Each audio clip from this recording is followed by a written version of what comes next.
Hey guys, I'm Heath. I'm a urology resident, and I start night float this week.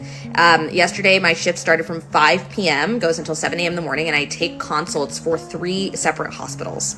And I kid you not, I got a consult at 5:05 and 5:07 from 2 different hospitals.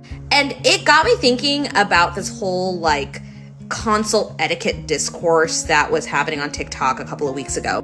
And I think one thing I wanted to bring up is that entire discourse is a sequela of the broader culture that we seem to have in medicine, where it is somehow okay to privately and publicly dunk on ED physicians and hospitalists, despite the fact that those 2 physicians are among the most wanted physicians during the COVID pandemic and a in-flight emergency.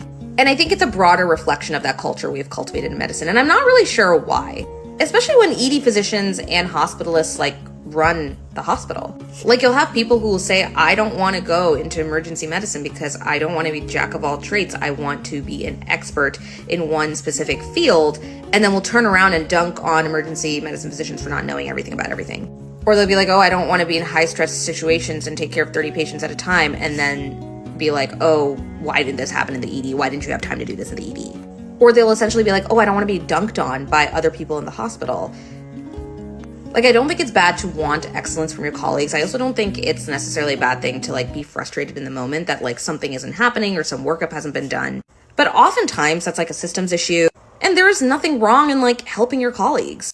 And we are on the same team for the patient.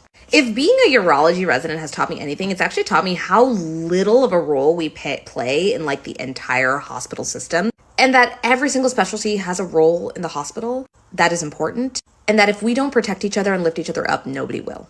And to any ED physician who has consulted me in the middle of the night, if I've sounded frustrated or my tone was off, I sincerely apologize. It is not you. We are all suffering from the same system, and we all can do better.